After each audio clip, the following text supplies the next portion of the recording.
Record on this computer ya. Ini ke-record nggak ya?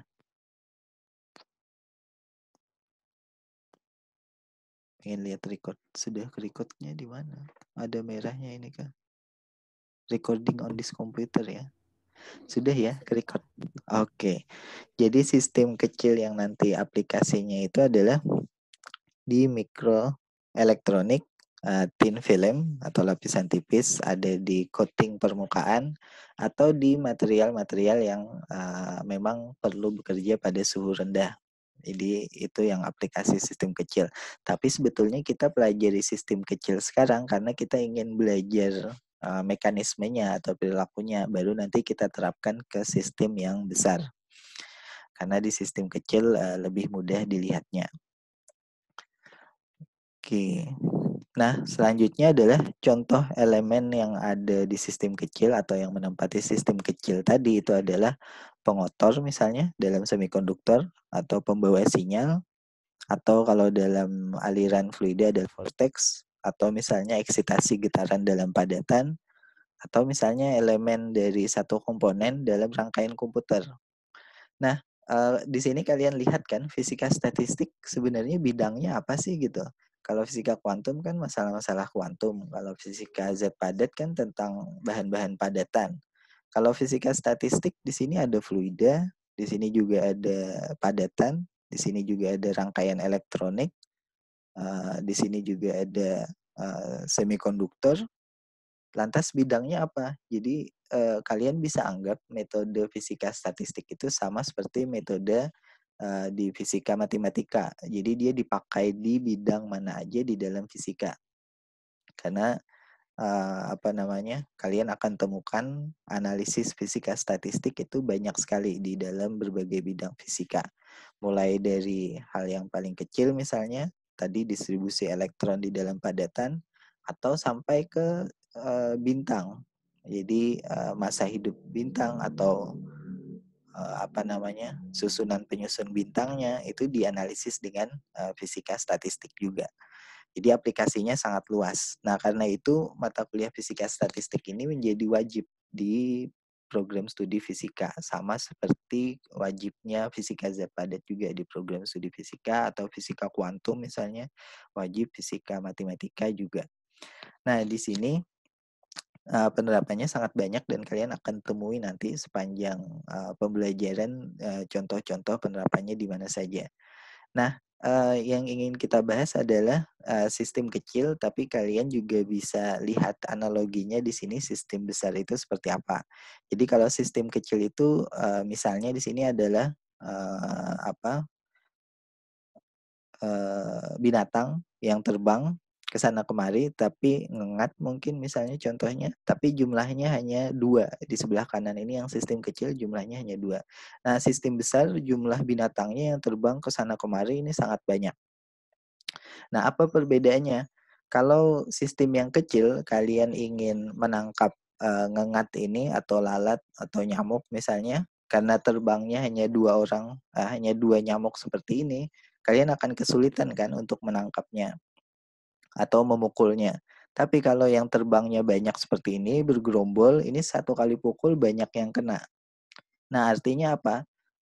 Untuk sistem yang besar itu mudah diprediksi sebenarnya. Mereka ada atau bergeser posisinya kemana, kita sekali pukul kita bisa kena banyak.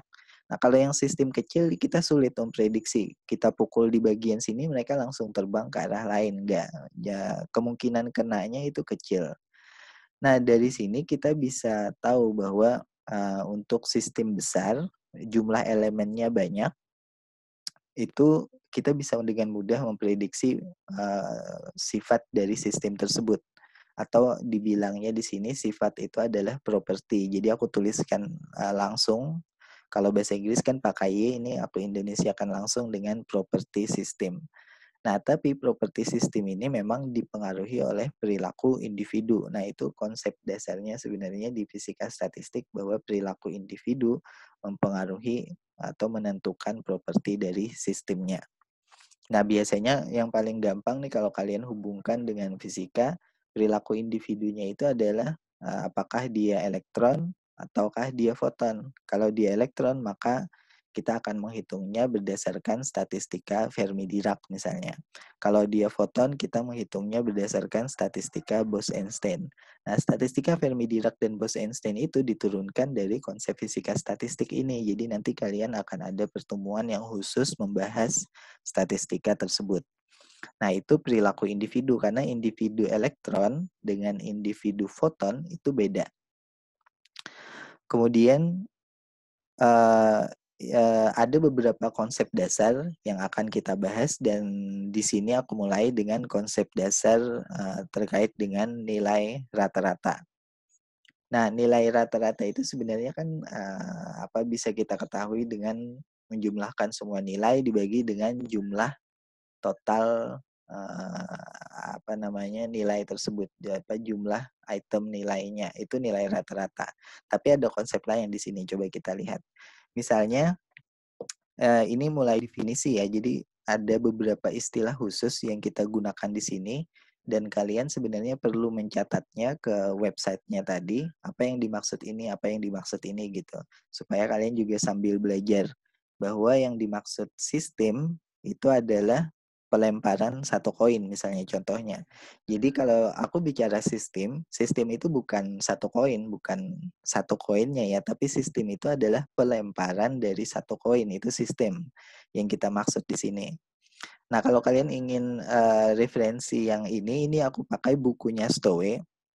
Memang kemarin aku pakai bukunya Swensen untuk referensi utama, tetapi untuk tahap awal, untuk konsep-konsep dasar, aku tampilkan dari Stowe dulu. Jadi bukunya Stowe ada di internet juga, kalian bisa lihat langsung nanti Stowe tentang statistical physics. Nah, yang dimaksud dengan sistem itu adalah pelemparan satu koin. Atau contoh lain sistem itu adalah pelemparan dua dadu. Jadi satu koin, dua dadu saja itu bukan sistem, tapi pelemparan satu koin atau pelemparan dua dadu itu adalah sistem. Nah, ini contohnya. Kemudian sistem yang disiapkan sama, ini nanti kita kaitkan dengan istilah khusus, ensemble namanya. Kalau di sini kita belum masuk ke sana. Sistem yang disiapkan sama itu adalah beberapa kali pelemparan satu koin. Karena satu koin dengan satu koin yang lain itu kan berat dan dimensinya mestinya sama. Jadi kalau kita lemparkan, mereka sistemnya juga sama mestinya. Asalkan jatuhnya di lantai yang datarnya sama misalnya, atau di meja yang datarnya sama dengan ketinggian pelemparan yang sama. Kan itu masuk di kata pelemparan tadi. Jadi sistem yang disiapkan sama itu adalah pelemparan satu koin yang diulang beberapa kali atau yang dilakukan oleh beberapa orang di waktu yang berbeda, itu juga bisa, asalkan dengan metode pelemparan yang sama. Nah, setiap sistem tadi itu bisa berada di konfigurasi yang berbeda. Nah, ini istilah khusus lagi, konfigurasi yang berbeda. Konfigurasi yang dimaksud di sini itu sama aja dengan state, atau kalau di Indonesia kan mungkin agak susah, keadaan state itu kan. Tapi di dalam istilah kita, konfigurasi itu adalah state. Nah, ini istilah baru bahwa setiap sistem dapat berada dalam konfigurasi yang berbeda. Misalnya, konfigurasi atau state yang dimaksud adalah satu koin yang dilempar tadi itu bisa memiliki state gambar. Maksudnya dia bisa jatuh dengan menampilkan gambar ke atas, berarti state gambar, atau bisa jatuh dengan menampilkan angka ke atas. Jadi state-nya adalah angka, atau konfigurasinya tadi gambar atau konfigurasi angka. Itu kata yang sama. Nah, bagaimana menghitung nilai rata-ratanya? Ini rumus yang aku tampilkan di sebelah kanan, bahwa nilai rata-rata fungsi itu adalah jumlahan dari perkalian. Perkalian apa? Perkalian antara nilai yang dipasangkan ke state tersebut. Misalnya kalau gambar kita beri nilai 1, kalau angka kita beri nilai 0 misalnya, itu Fs yang persamaan di sebelah kanan ini. Nah, itu Fs yang di sini. Ini adalah nilai yang dipasangkan ke state-nya tadi. Makanya dia ada subscribe S-nya di sini. State-nya adalah S dikalikan dengan peluang. Peluang dari sistem tadi berada dalam state S. Jadi peluang dari pelemparan koin itu muncul gambar peluangnya berapa. Nah, semua state yang mungkin dijumlahkan. Nah, ini salah satu prosedur dasar di fisika statistik adalah kita membayangkan, jadi kalian harus bisa mengimajinasikan semua kemungkinan state yang muncul jika diberikan satu sistem. Misalnya pelemparan satu koin atau pelemparan dua dadu kayak tadi. Oh iya, selama aku menerangkan seperti ini, mungkin kalian kalau memotong langsung nanti aku terpotong penjelasannya. Jadi kalian bisa tuliskan pertanyaan yang langsung muncul di pikiran kalian. Misalnya bingung apa, kalian tuliskan di chattingnya. Bisa kan ya sambil nulis di chatnya sambil kalian nonton. Jadi nanti pada saat aku bisa berhenti, aku bisa lihat di chattingnya ada pertanyaan apa saja. Nah, balik lagi, cara menghitung nilai rata-rata fungsi ya seperti ini. Jadi rumus yang kita pakai adalah nilai rata-rata fungsi didapatkan dari jumlahan dari perkalian nilai yang dipasangkan ke state-nya dengan peluangnya.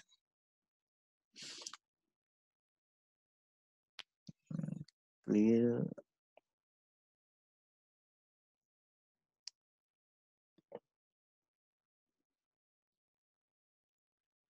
Oke. Nah, ini ada contoh di sini. Mungkin aku geser dulu. Contohnya adalah sistem kita terdiri dari koin tunggal. Satu koin maksudnya, dan fungsi f adalah bilangan dari gambar. Maksudnya f itu adalah 1 kalau koinnya itu memunculkan gambar. Jadi koin kita itu kan ada sisi gambar dan ada sisi angka. Ada yang sisi gambar adalah kita tulis nilai f-nya adalah 1, jika sisi angka kita tulis 0. Kemudian berapakah nilai rata-rata F jika banyak koin dilemparkan? Ini pertanyaannya, berapakah nilai rata-rata F jika banyak koin dilemparkan? Jadi F tadi nilainya 1 kalau yang muncul gambar, dan nilainya 0 kalau yang muncul angka. Nah, kita harus tahu dua besaran kan. Pertama nilai F berapa? Coba lepas headset dulu. Yang kedua, kita harus tahu nilai peluangnya berapa. Nah, peluang untuk muncul gambar untuk 1 kali pelemparan koin atau pelemparan 1 koin itu jelas sekali peluangnya adalah setengah saja. Karena kan hanya ada gambar dan angka kan. Jadi peluang gambar setengah dan peluang angka adalah setengah. 1 dari 2 kemungkinan. Kalau nggak gambar ya angka. Sehingga nilai rata-ratanya adalah perkaliannya peluangnya sama. Jadi PH gambar, PH PT angka, perkaliannya setengah. Tetapi nilai dari gambar 1, nilai dari angka adalah 0. Nah, totalnya adalah setengah nilai rata-ratanya. Jadi rata-rata munculnya kepala, rata-rata munculnya gambar untuk setiap koin itu adalah setengah. Masuk akal nggak? Kalau kita lemparkan koin berulang kali, masuk akal nggak rata-rata munculnya adalah setengah? Masuk akal kan, karena setiap koin hanya setiap koin punya peluang setengah pastinya, jelasnya. Oke, aku lanjutkan di sini. Nah, contoh yang kedua adalah misalnya sistem kita itu tadi adalah dadu yang dilemparkan. Jadi dadu yang dilemparkan sistemnya. Kemudian nilai N itu mengindikasikan jumlah titik yang muncul atau menghadap ke atas. Jadi kan dadu ada 6 sisi. Kalau kita lemparkan kan ada sisi yang menghadap ke atas. Nah, N itu adalah jumlah titik pada dadu yang menghadap ke atas. Jadi N itu bisa 1, 2, 3, 4, 5, dan 6. Nah, misalkan F itu adalah kuadrat dari jumlah titik yang menghadap ke atas. Jadi Fn adalah N kuadrat. Berapakah nilai rata-rata F, yaitu besaran fungsinya tadi, jika banyak dadu dilemparkan? Nah, kita nggak perlu melemparkan dadu berulang kali untuk menghitung nilai rata-ratanya, tapi kita cukup mengetahui peluang dan nilai yang dipasangkan untuk setiap sisi dadu tadi. Nah, rumusnya sama, nilai rata-rata adalah jumlahan dari perkalian fungsinya tadi, rumusnya tadi, yaitu n kuadrat dikalikan dengan peluang munculnya masing-masing permukaan dadu. Nah, kita tahu permukaan dadu kan ada 6 sisi tuh. Artinya peluangnya harusnya sama, yaitu peluangnya adalah 1/6, karena setiap sisi dadu mempunyai peluang yang sama untuk muncul atau untuk menghadap ke atas. Dadunya dianggap berat setiap sisinya sama. Jadi 1/6 di sini dikalikan 1 kuadrat, 1 adalah rumusnya tadi, 1/6 dikalikan 2 kuadrat, karena sisi yang menghadap ke atas adalah 2, sisi yang menghadap ke atas 3 kuadrat, dan seterusnya. Nah, nilai rata-ratanya adalah 15,2 atau 91/6. Nah, ini nilai rata-rata untuk fungsi yang dipasangkan ke setiap sisi permukaan dadu. Fungsinya adalah n kuadrat tadi. Di sini kita dapat nilai rata-ratanya adalah 15,2. Artinya apa? Artinya kalau kita lemparkan dadu berulang kali, pasti nilai rata-rata yang kita dapatkan adalah ya setelah dijumlahkan dibagi dengan total pelemparan itu ya 15,2 gitu. Tapi kita nggak perlu melakukan eksperimen pelemparan dadu berulang kali, berapa banyak, mungkin 10-20 kali. Kita langsung saja di sini bisa menghitung properti dari sistemnya tadi, yaitu salah satu propertinya adalah nilai rata-ratanya tanpa melakukan eksperimen pelemparan dadu. Hanya dengan mengetahui peluang munculnya setiap sisi. Jadi balik lagi kan ke rumusan di fisika statistik adalah kita mengetahui sifat dari elemen penyusunnya, yaitu dadu, sifatnya adalah peluang kemunculan setiap sisi yang 1/6, dikalikan dengan rumusan di sini, ini bergantung pada hal yang kita ingin tahu. Di sini adalah kebetulan n kuadrat, kita bisa tahu nilai rata-ratanya dari fungsi n kuadrat ini berapa. Kalau fungsinya fn sama dengan n, boleh nggak? Boleh juga, ini hanya contoh saja n kuadrat. Jadi Fn juga boleh sama dengan N. Kalau di kalau di sistem fisika misalnya Fn-nya itu adalah energi di tiap kulit orbital, itu juga boleh karena nanti N kuadrat kan. Energi tingkat pertama untuk atom hidrogen dibagi N kuadrat. Nah, itu boleh juga nanti Fn-nya. Jadi nilai rata-rata energi dari atom hidrogen yang ada di dalam gas tersebut misalnya berapa. Nah, itu aplikasinya kalau di fisikanya. Tapi di sini kita hanya membahas teknik dasarnya dulu, yaitu nilai rata-rata dari properti satu sistem. Nah, sebelum masuk ke B, aku pengen ada interaksi dulu di sini. Aku pengen lihat chatting, harus stop share ya. Atau lihat chatting bisa. Oh, harus stop screen sharing ya. Ada nggak yang chat tanya? Oh, nggak ada. Nah, yang tanya langsung silahkan. Mau tanya langsung? Boleh, atau ya. Tanya. Betul, silakan. Kalau sistemnya dia ada dua, sama nggak Pak? Kayak misalnya ada asing atau berbeda Pak? Ada apa?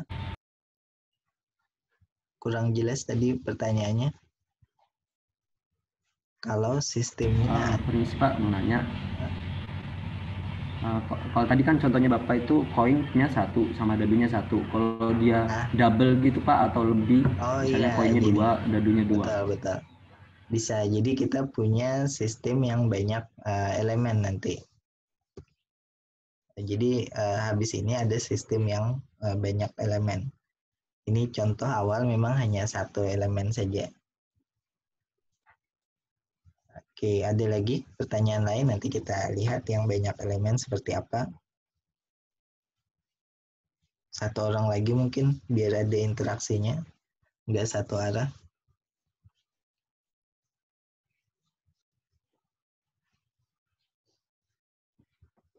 Atau aku tunjuk langsung ya untuk ngomong. Karena tadi sudah yang cowok, berarti sekarang yang cewek nih yang aku tunjuk langsung. Yang cewek siapa? Yang awalan namanya I, Inggit. Ada nggak Inggit? Boleh suara aja, video nggak perlu, nggak masalah. Inggit Sulistyo. Ada? Nggak ada, Inggit? Nggak ada orangnya kayaknya. Kalau begitu yang awalan hurufnya O, perempuan. Octaviola Rani. Iya, Pak. Nah, punya pertanyaan apa? Monggo. Itu Pak Adin nanya, Pak. Siapa? Adin di kolom chat, Pak. Nah, kamu dulu sekarang yang aku tunjuk. Sembarang, tanya apa aja. Jadi Pak di statistik ini nanti ada belajar masalah, kan biasanya di SMA rata-rata itu kan jumlah data yang itu Pak, jumlah data dibagi banyaknya data gitu kan Pak. Iya, iya. Itu rumusnya apa sama saja seperti yang tadi ditampilin yang sigma fs dikali ts itu Pak? Betul-betul. Sama, jadi cuman kalau jumlah data itu kan kita harus menghitung semuanya kan nanti pertotalannya berapa. Nah, ada teknik-teknik khusus, jadi mungkin pertanyaannya bisa lebih umum.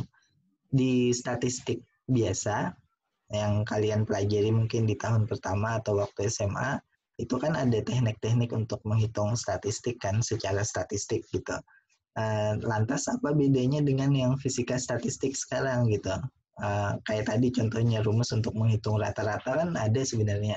Nah, bedanya adalah fisika statistik yang ini yang kita pelajari sekarang itu adalah tools khusus yang dimanfaatkan oleh orang fisika untuk mempelajari perilaku dari jumlah elektron yang sangat banyak. Itu satu. Atau jumlah foton yang sangat banyak. Atau jumlah molekul klasik yang sangat banyak. Jadi kalau statistik biasa kan hanya digunakan untuk misalnya perilaku data manusia, sosial, segala macam. Tapi kalau statistikanya di fisika statistik itu khusus untuk yang seperti tadi, elektron, foton, molekul klasik misalnya.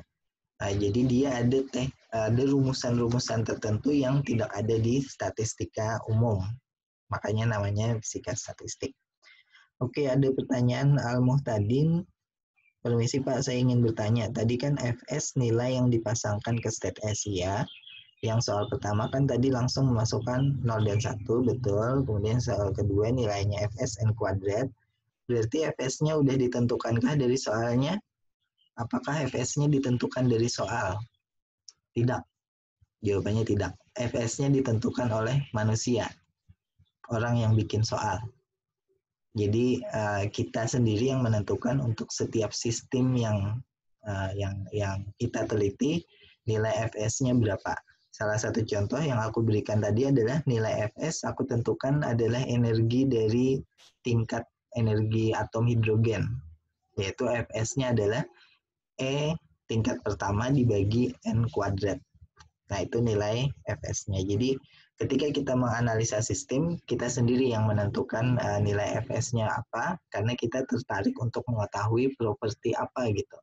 Kalau kita tertarik mengetahui properti nilai energi rata-rata dari tingkat atom hidrogen yang ada di gas atom hidrogen, yaitu tadi energi dibagi N kuadrat.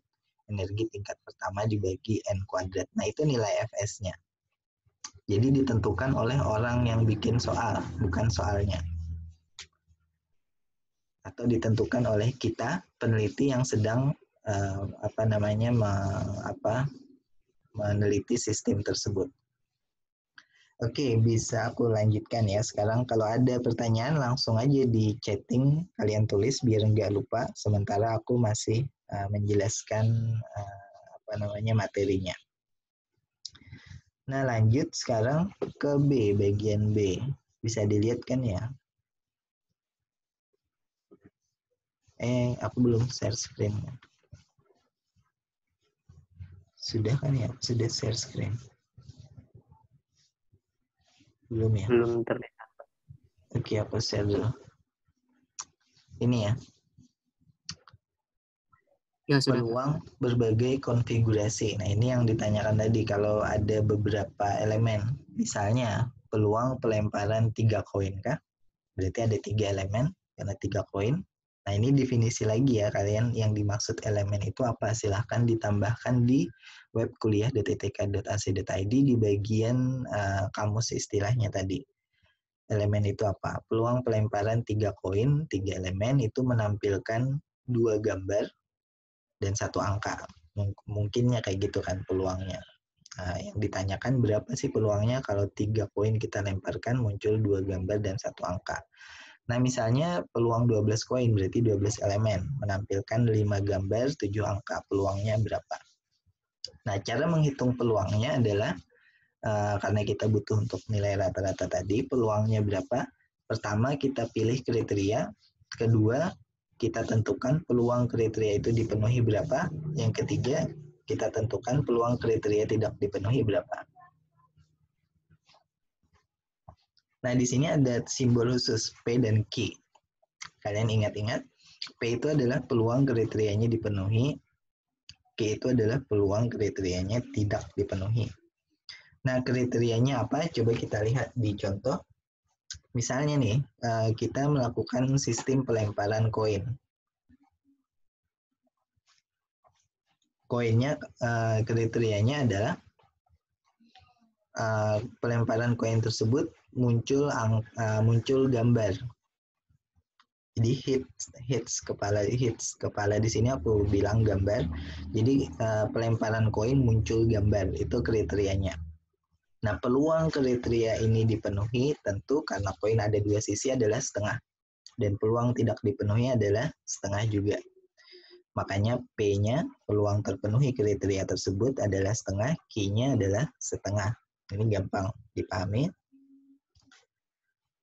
Kemudian, misalnya lagi, molekul udara, entah itu H2O atau O2, berada di sepertiga bagian depan ruangan.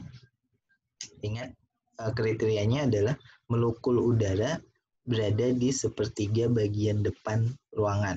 Berarti kriteria itu terpenuhi, nilai P-nya adalah 1/3, karena sepertiga bagian depan ruangan kan cuma ada 3 bagian kemungkinannya. Dan tidak terpenuhi adalah 2/3. Kemudian kriteria yang lain misalnya adalah dadu yang dilemparkan itu jatuh dengan angka 6 ke atas. Jadi dadu ada titik 6, angka 6 titik 6 ke atas, itu kriteria terpenuhinya berapa? Karena sisi yang ada titiknya 6 cuma 1, berarti kriteria terpenuhinya adalah 1/6, yaitu P1/6. Sementara kriteria tidak terpenuhinya adalah 5/6. Karena kan sisi yang menghadap ke atas tadi. Nah, aturan yang berlaku di sini tentu adalah kalau kita jumlahkan P dan Q harusnya sama dengan 1. Jadi P plus Q jumlahnya sama dengan 1. Itu udah pasti. Kalau koin dadu tadi setengah-setengah jumlahnya 1. Kalau koin setengah plus setengah jumlahnya 1. Kalau dadu 1/6 plus 5/6 jumlahnya 1. Nah, P1 plus Q1, aturan yang lain adalah P1 plus Q1 untuk yang dadu misalnya dengan P2 plus Q2 untuk yang koin misalnya, itu kan jumlahnya sama dengan 1. Jadi 1 dikalikan 1 nilainya ya 1. Nah, P1 kali P2 itu kalau dikalikan setiap sukunya, P1 kali Q2, P2 kali Q1 sama Q1 kali Q2, itu jumlahan totalnya akan sama dengan 1. Nah, ini rumus sederhananya. Dia harus mengikuti peraturan ini. Kemudian, kita ambil contoh misalnya. Kita ingin mengetahui apakah 2 dadu yang dilemparkan, dadunya diberi label 1 dan 2, itu keduanya mendarat dengan titik 6 ke atas semuanya. Berapakah peluang dari seluruh kemungkinan konfigurasi? Ingat, konfigurasi tadi sama dengan state. konfigurasi dari kedua dadu tersebut. Nah, peluang dari kedua dadu, peluang dari masing-masing dadu untuk mendarat, untuk jatuh dengan titik 6 ke atas itu pastinya 1/6. Jadi karena sisi yang ada titiknya 6 itu cuma satu sisi kan, makanya peluangnya adalah 1/6. Nah, jadinya peluang terpenuhi P1 dadu pertama dan P2 dadu kedua itu sama-sama 1/6. Nah, sementara peluang dia tidak terpenuhi Q1 dan Q2 itu ya pasti sisanya ada 5 sisi yang lain per 6. Jadi sisi dadu sisanya ada 5 selain yang titik 6 tadi dan dibagi total sisinya yaitu 6.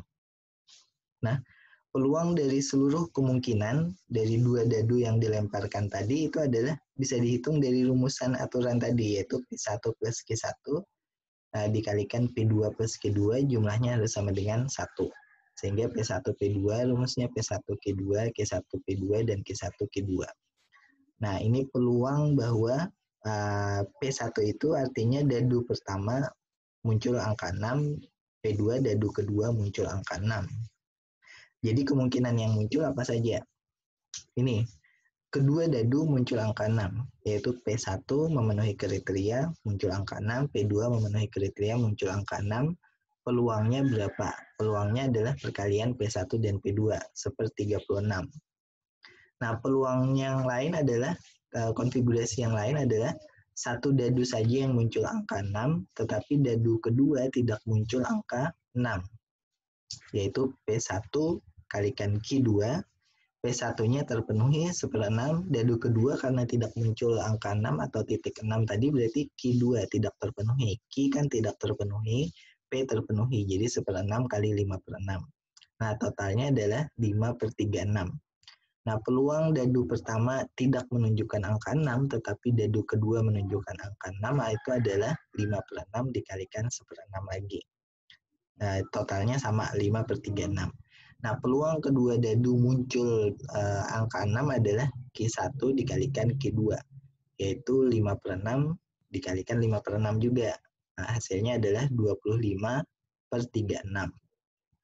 Nah, di sini kalian bisa lihat ada 4 konfigurasi atau state yang mungkin muncul. Yang pertama, kedua dadu muncul angka 6.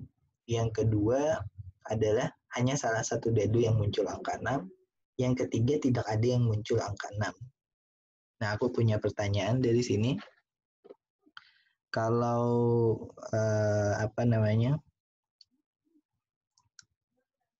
kalau aku lakukan taruhan pelemparan dua dadu, kalian masang taruhan kalian di konfigurasi yang mana?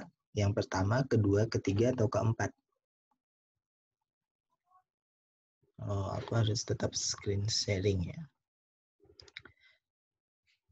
Kalau aku masang ini, aku masang taruhan, kemudian aku bikin taruhan ke kalian, kalian harus pasang taruhan kalian, pelemparan dua dadu tadi, yang muncul yang mana? Kalau prediksi kalian benar, maka kalian dapat hadiah, misalnya kayak gitu.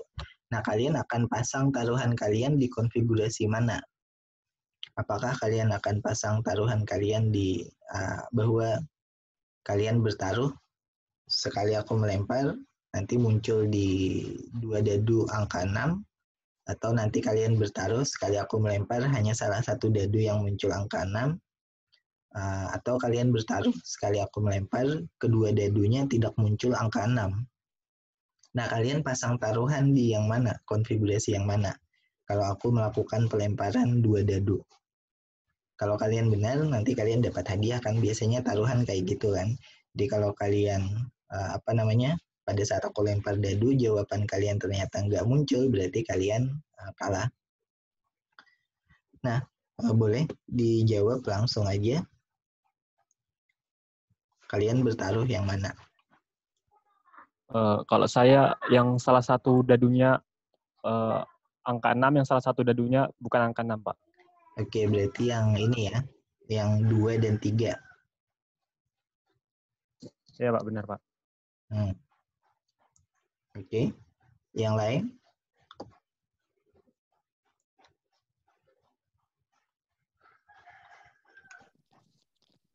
Oh, Wisnu milih yang 4, Pak, yang tidak keluar angka 6. Yang tidak keluar angka 6.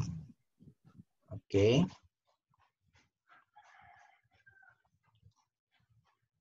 Terus yang lain lagi? Ini yang paling sering berubah background-nya aku pilih. Yosef kayaknya paling sering berubah background-nya. Nah, tadi bukan background ini Yosef, tadi background-nya apa namanya? Aurora. Sekarang crewmate. Apa Yosef? Kalau menurut saya, Pak. Oh, kamu pakai speaker ya, jadi menggema. Maaf, Kak. Ada teman saya di sini juga ikut kelas ini, jadi iya. gema dia. Bisa di-mute. Menurut saya, Pak, kalau saya sih ngambil yang tidak keduanya, Pak. Tidak keduanya menunjukkan angka 6, Pak. Yang keempat ya, konfigurasi keempat. Iya, Pak. Alasannya apa?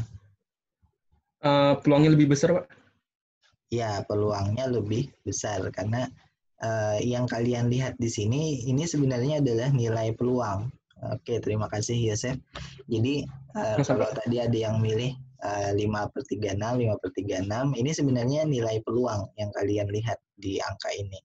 Kalau kalian taruhan, kalian pilih di yang nilai peluangnya paling besar, bukan yang paling kecil. Jadi kemungkinan dua dadu itu muncul angka 6, itu peluangnya kecil, keduanya muncul angka 6. Karena angka 6 hanya satu sisi aja. Tapi kalau kemungkinan dadu tersebut jatuh, bukan angka 6, itu peluangnya besar. Karena ada 5 sisi yang lain yang bukan angka 6.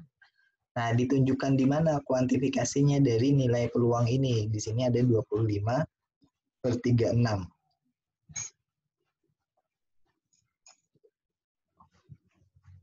Itu kan gede tuh. 25/36. Oke, kita lanjut ya. Kalian kalau masih bingung boleh tuliskan di chatting sekarang, nanti aku baca lagi chattingnya. Kemudian dua elemen misalnya memiliki peluang yang identik, misalnya 2 koin tadi atau 2 dadu atau 2 molekul udara, maka nilai kriteria terpenuhi dan tidak terpenuhinya pastinya sama gitu. Karena elemennya kan sama juga. Ini masuk akal, P1 P2 sama dengan P ditulis, Q1 dan Q2 sama dengan Q.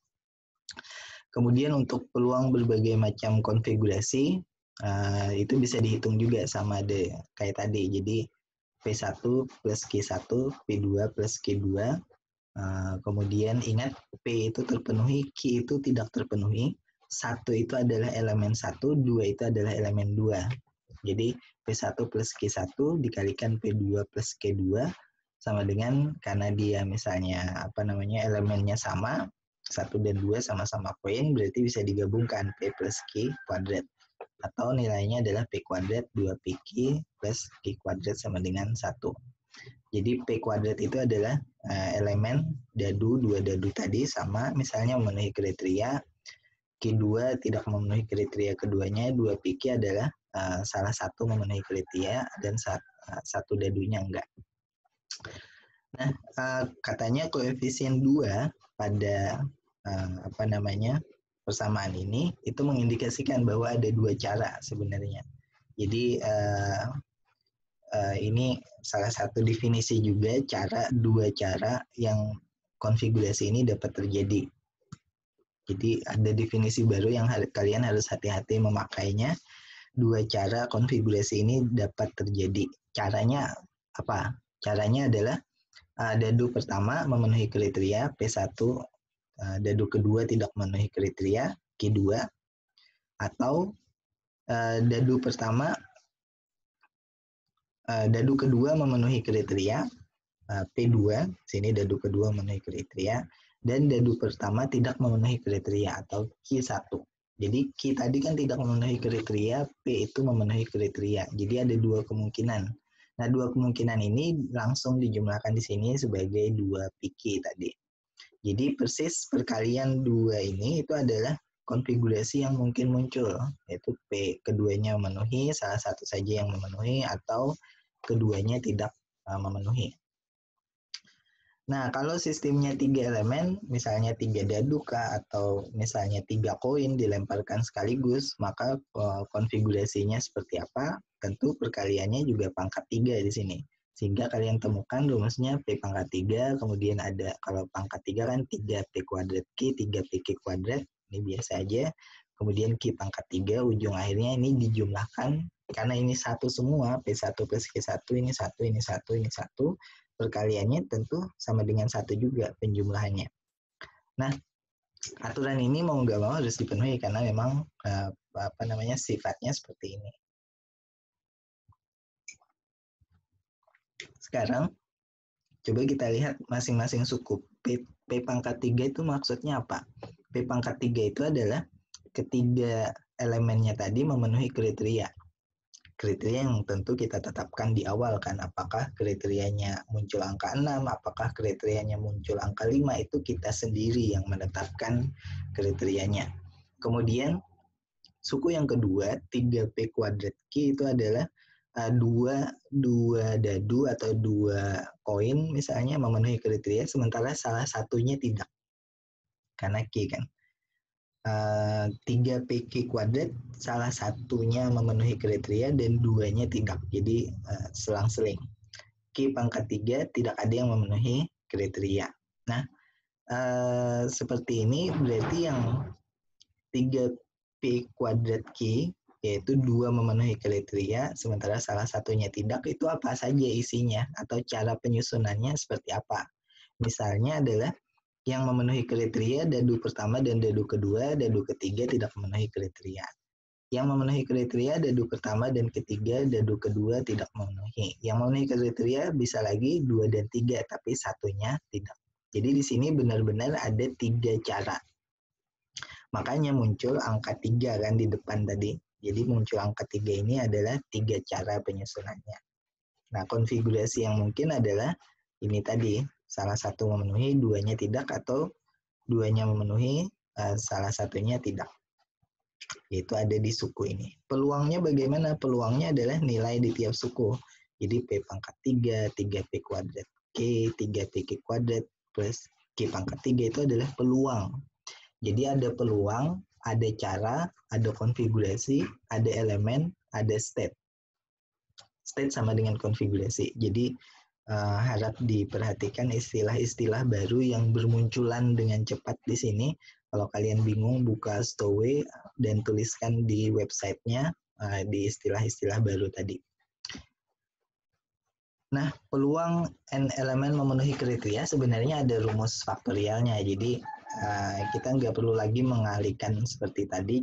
Kita bisa langsung menghitung sekarang dengan rumus yang baku ini, yaitu P besar dari n elemen total, n kecil itu adalah jumlah elemen yang memenuhi kriteria. Jadi kalau n besar itu adalah total elemen yang ada di sistem tersebut, n kecil adalah elemen yang memenuhi kriteria. Nah, peluang n kecil sejumlah berapa n memenuhi kriteria dari total elemen n besar itu dihitung dari rumus ini. Kalian lihat rumus ini ada 2 bagian. Pertama ada bagian faktorial. Misalnya di sini, ini ada bagian ini faktorial, dan di sini juga ada bagian P pangkat n dikalikan Q peluang tidak terpenuhinya tadi, n minus n kecil, n besar minus n kecil. Nah, ada 2 bagian. Yang bagian ini menunjukkan cara. Jadi banyaknya cara ada di bagian depannya.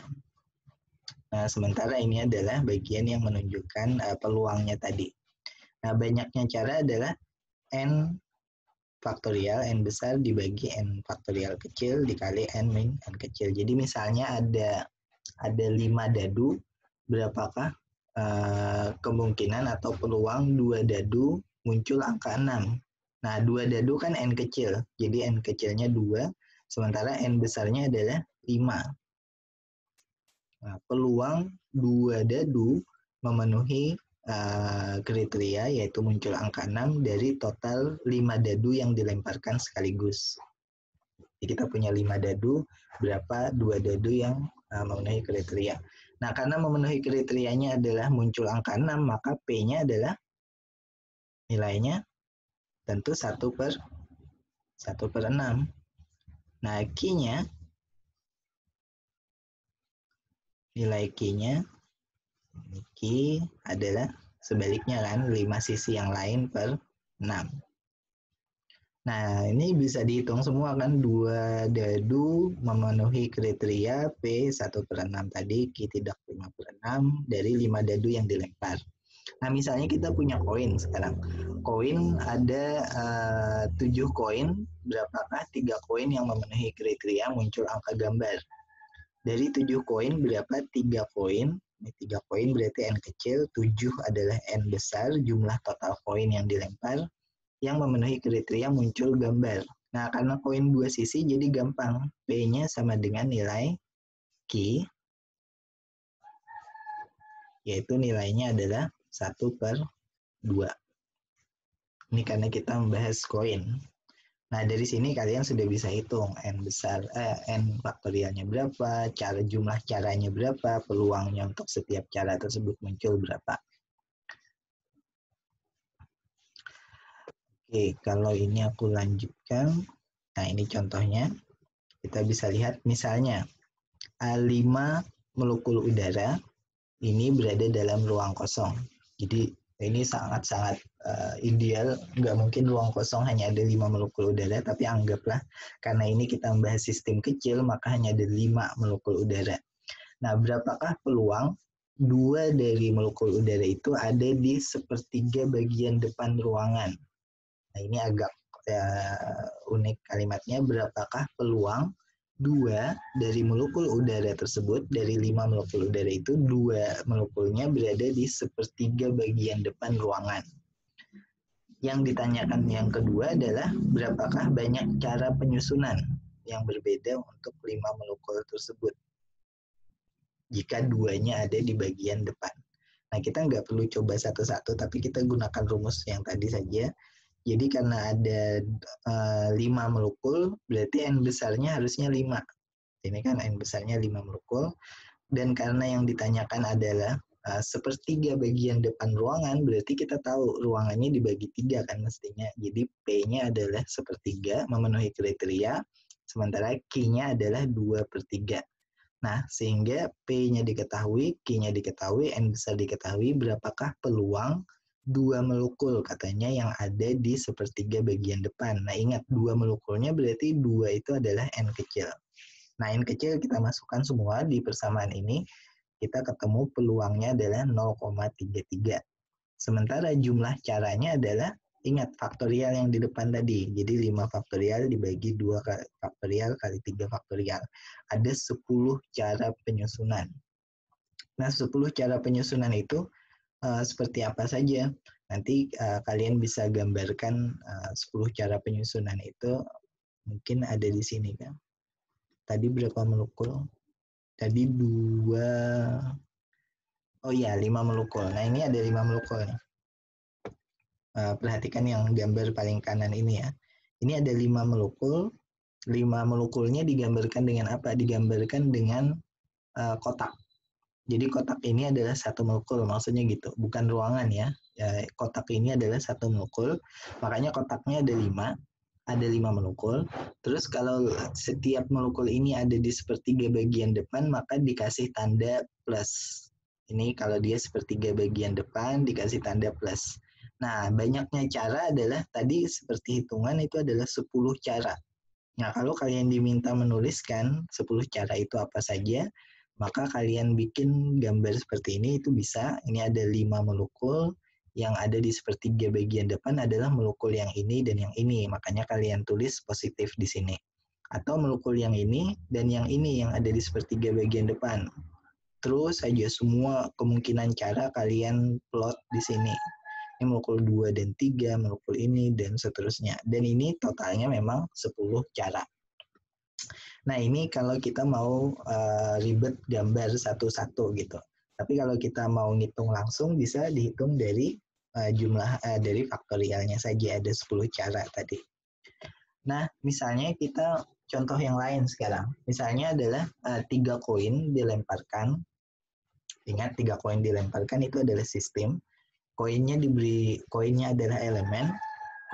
Elemennya diberi label 1, 2, dan 3. Nah, berapakah 3 kemungkinan cara di mana mereka bisa menunjukkan 2 gambar dan 1 angka? Dan berapakah peluang terjadinya? Jadi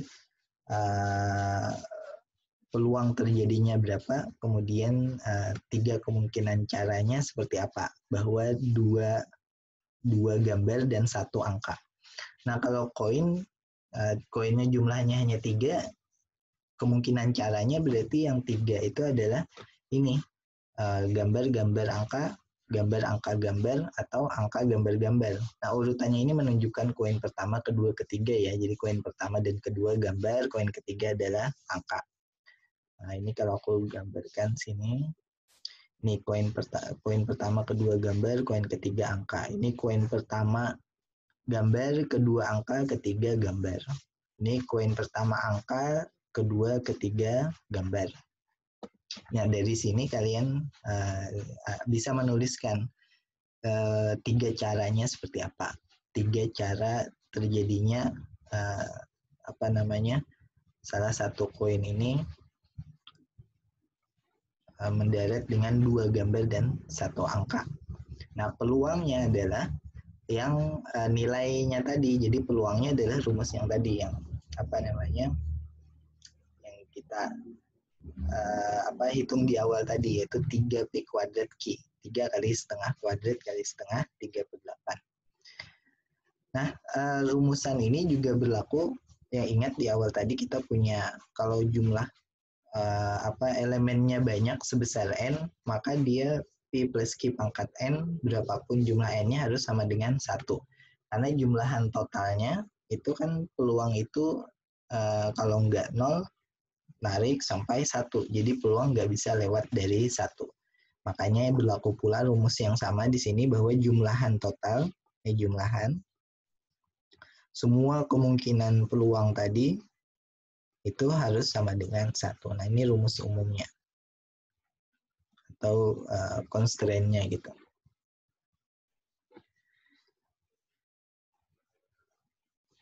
Clear dulu. Ini gambar yang tadi. Nah, tapi kadang ada kalanya kita kesulitan menghitung peluang secara langsung. Misalnya kalau jumlah elemennya sangat banyak. Ini nanggung kan antara sistem kecil yang puluhan dengan sistem besar yang 10 pangkat 24 bilangan Avogadro itu. Nah, ini nanggung dia sistem kecil masih, tapi jumlahnya ada ratusan. Kalian bisa gunakan pendekatan Stirling rumusan yang ini. Misalnya M faktorial adalah akar 2PM M per E pangkat M. Jadi nggak perlu ngitung faktorialnya, dan ini pasti error kalau dihitung di kalkulator atau di komputer. Jadi kalian bisa gunakan yang namanya pendekatan Stirling untuk menghitung faktorial ini. Atau kalau ada ln, nanti rumusnya kita uraikan lagi, M ln M dikurangi M plus setengah ln 2PM. Nah, ini untuk menghitung faktorial yang jumlah elemennya bisa banyak. Oke, sampai di sini aku lihat di chatting dulu, ada pertanyaan nggak?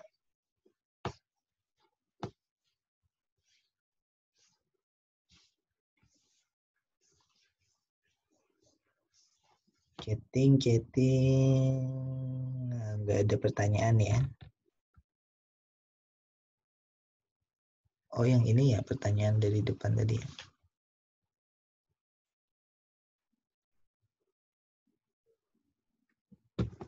Ini aku mulai dari Rizky Wahyudi.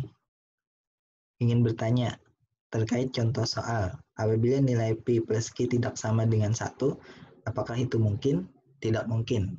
Keliru berarti, karena nilai P terpenuhi, Q tidak terpenuhi, jumlahnya harus sama dengan 1. Berarti aku nggak jawab lagi ya jika iya, karena tidak mungkin. Yang kedua, Muhammad Maulana, permisi Pak, izin bertanya, jika elemen yang dicari peluangnya itu berbeda jenis, satu dadu, satu koin kan? Berarti yang P1 Q1 dengan P2 Q2 nilai P dan Q-nya berbeda. seperti apa Pak? Nilai P dan Q-nya berbeda. Apakah bisa? Bisa. Elemen 1 dadu, elemen 2 koin. Nah, ini kita sesi Q&A ya, sesi question and answers. Ini apa, Pak? Oh, ini jawab tadi mungkin ya. Oke, silakan kalau ada yang ingin bertanya langsung. Boleh audio, boleh video bareng. Permisi Pak, mau nanya. Ah. Tadi yang Bapak jelasin yang tentang ruangan itu loh Pak. Masih Ruangan. bingung. Yang kan ruangannya dibagi 3, tapi ada pertanyaan berikutnya yang nanyain susunannya. Nah, yang susunannya ini maksudnya pas susunan di ruangannya apa susunan di molekulnya itu loh Pak? Susunan molekulnya di dalam ruangan. Jadi kalau aku share screen sekarang, yang dimaksud adalah ini kan 5 molekul udara di dalam ruang kosong tadi kan, iya nggak? Halo? Iya Pak. Nah ya, jadi yang ditanyakan apa tadi pertanyaanmu? Yang saya bingungkan itu yang pertanyaan berikutnya itu loh Pak, yang tanyain tentang susunan. Susunan yang ini ya, how many different arrangement? Ini kah? Ya Pak. Berapakah cara penyusunan bahwa 2 ada di bagian depan, 2 molekul kan? Nah, kita kan punya satu ruangan. Ruangannya kan dibagi 3, sepertiga bagian depan, bagian tengah, sama sepertiga bagian belakang. Nah, 5 molekul tadi, 5 molekul ini kan bisa dibedakan, molekul 1, 2, 3, 4, 5. Molekul 1, 2, 3, 4, 5, dari 5 molekul itu, 2 yang ada di bagian depan. Jadi bisa aja kan molekul pertama dan kedua di bagian depan, yang lain bukan di bagian depan. Bisa juga dari 5 molekul itu molekul pertama dan ketiga yang ada di bagian depan. Bisa juga molekul pertama dan keempat yang ada di bagian depan. Nah, itu cara different arrangement ini maksudnya, cara penyusunan. Dan itu tadi ditunjukkan di gambarnya yang ini. Jadi di gambar yang ini, gambar yang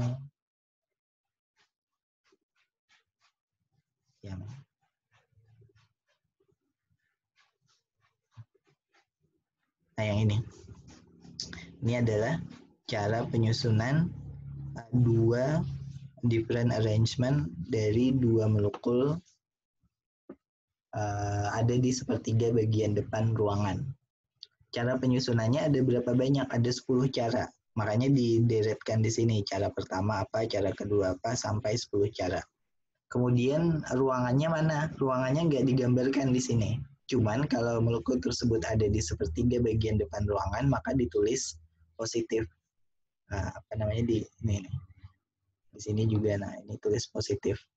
Berarti yang kemungkinan muncul di sepertiga bagian depan ruangan adalah molekul pertama dan kedua. Atau molekul pertama dan ketiga. Atau molekul pertama dan keempat. Atau molekul pertama dan kelima. Nah, ini kan cara yang berbeda untuk memenuhi kriteria bahwa 2 molekul tadi ada di sepertiga bagian depan ruangan. Nah, cara yang lain adalah mungkin bukan molekul pertama dan ketiga, tapi molekul kedua dan ketiga. Bisa lagi 2 dan 4, molekul 2 dan 5, dan seterusnya. Karena ada 5 molekul kan tadi. Sementara yang ditanya adalah 2 berada di sepertiga bagian depan ruangan. Nah, jumlah caranya kalau kalian rajin nyusun satu persatu, maka akan ketemu 10 cara. Tapi kalau mau dihitung langsung, ya bisa juga menggunakan rumusan yang faktorial tadi. Jadi 5 total molekul, 2 yang memenuhi kriteria, 3 yang tidak. Nah, ada pertanyaan lagi? Silahkan. Langsung tanya di sini. Saya Pak, izin Pak. Silakan. Ya Pak, saya Maulana. Tadi Pak yang masih saya bingungkan tadi itu apabila ada 2 jenis yang kesalahan dadu 1 terus kemudian ada koin kayak gitu Pak. Itu gimana cara penyelesaian Pak?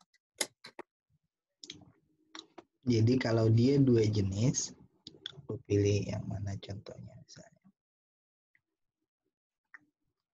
Contoh yang 2 jenis.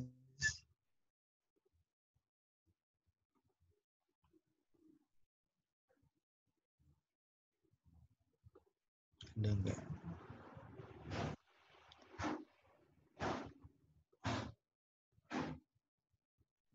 Oh, enggak ada. Yang aku kasihkan di sini aja berarti. Misalnya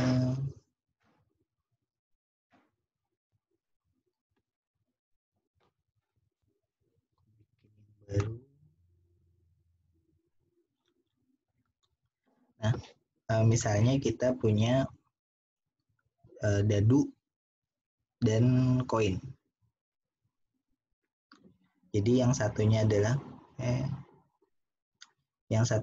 dadu, yang satunya adalah koin. Nah, dadunya misalnya ada 2, ya ada 2 dadu dan koinnya ada 1 koin. Nah, 2 dadu dan 1 koin kemudian dilempar berbarengan. Jadi 2 dadu dan 1 koin kita gabungkan di tangan kita, kemudian kita lempar berbarengan. Nah, ini nilai P dan Q-nya pasti beda-beda antara dadu dan koin. Yang pertama, kalau dadu kriteria terpenuhinya misalnya menunjukkan angka atau titik 6, maka P-nya dadu ini adalah 1/6. Sementara Q-nya dadu adalah 5/6. 5/6. Betul. Nah, sementara kalau yang koin, P-nya adalah 1/2. betul. Q-nya 1/2 juga. betul. Jadi Q-nya 1/2, P-nya 1/2. Nah, di dadu ada berapa? Ada 2 kan? Iya, Pak. Berarti ada P1 yang nilainya sama dengan P2 untuk dadu. Ini aku tulis D aja di sini. Sementara di koin hanya ada 1. Nah, P1 dan P1 dan Q-nya dadu ini ada 2. Berarti kalau aku tuliskan di sini perkaliannya ini ada 3. Ada 3 kurung. Ini perkalian untuk dadu yang pertama. Ini perkalian untuk ini dadu yang kedua. Sementara ini yang koin. Koin. Oh iya. Betul. Nah, ini P-nya ini P yang pertama plus Q 1. Q1, betul. Ini P2 plus Q yang ke-2. Nah, ini P-nya koin ya, bukan P-nya dadu. Jadi kalau mau kasih beda mungkin ada strip di atas misalnya plus Q-nya koin. Nah, ini rumus awalnya. Jadi kita menghitungnya dari sini. P1, nanti kamu kalikan P1 kali ini, P1 kali ini, nanti ketemu jumlah konfigurasinya lagi. Jadi P1 kali ini kan sama sebenarnya. Jadi ini bisa kuadrat saja, nanti dikalikan yang ini. Jadi P1 kali P1 kali P-nya koin, jangan lupa P-nya koin nilainya setengah, terus P1 kalikan, nanti kamu ketemu konfigurasinya berapa aja setiap sukunya. Nanti kan ketemunya kayak gini dia. Ini kalau aku clear. Nanti ketemunya sukumu itu adalah ini plus apa lagi nanti. Plus apa lagi, kayak gitu kan dia. Nanti sama dengan 1. Nah, di sini itu nanti muncul angka. Ini muncul angka depannya. Di sini muncul kuadrat kan, kuadrat gitu. Nah, angka ini nanti adalah banyaknya cara. Coba aja kalau mau dihitung. Mungkin ini cocok juga untuk soal kuis. Misalnya kita kayak gini. Ini cara, sementara ini adalah peluangnya. Peluang dari cara tersebut muncul. Jadi selalu ada angka dan ada PQ-nya kali berapa nanti. Di sini sih mestinya sama dengan 1 karena jumlahnya harus sama dengan 1. Nah, makanya rumus yang tadi itu yang di awal kriterianya. Nah, ini berlaku untuk semua elemen yang mungkin muncul. Ini kan cuma ada 2 elemen nih dicontohkan. Dan 2 Iya. elemen sama. Nah, kalau 3 elemen yang berbeda, tinggal tambahkan pengalinya di sini tadi. Nanti kita ketemu rumus yang ini lagi, yang baru. Nah, ini kita bisa lakukan karena kita membahas sistem kecil. Tapi kalau nanti sudah membahas sistem besar, kita nggak bisa lagi pakai pendekatan seperti ini. Tapi dari sini harapannya kalian bisa paham gitu yang dimaksud konfigurasi itu apa, yang dimaksud cara itu apa, yang dimaksud sistem itu apa, state itu apa, elemen itu apa gitu. Jadi punya gambaran kan. Nah, tugas kalian yang pertama adalah di websitenya kuliah ITK.ac.id tadi, tuliskan istilah-istilah yang tadi dengan definisinya. Nanti aku cek kalau memang definisinya betul, nggak dirubah. Tapi kalau definisinya keliru, nanti tak edit. Jadi kalian tuliskan saja dulu definisi yang kalian pahami apa. Nah, itu mungkin ada pertanyaan lagi sekarang? Pak.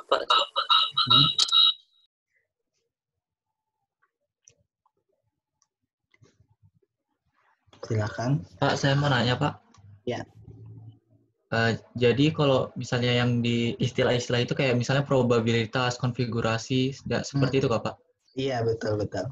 Terutama yang kalian tidak pahami, kan? Iya, Pak. Jadi pasti banyak muncul istilah baru yang berbeda dengan maksudnya di kehidupan sehari-hari. Elemen tadi bukan unsur dalam kimia kan, bukan hidrogen, bukan nitrogen, bukan, tapi elemen ada maksud sendiri di sini. Sistem juga, sistem kita bukan koin tapi pelemparan koin gitu. Nah, definisi kayak gitu yang coba kalian tuliskan di sana. Definisinya itu berdasarkan pendapat kita atau berdasarkan kayak KBBI atau kamus gitu, Pak?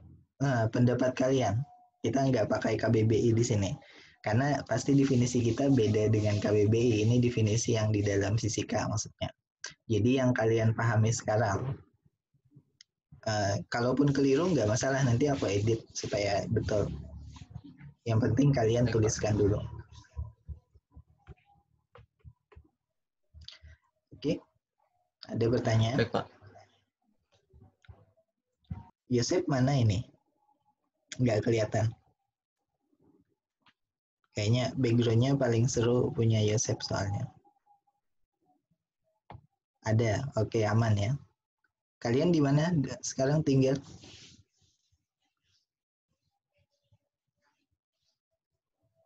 Posisi pada di mana? Yosep sama Anu tadi?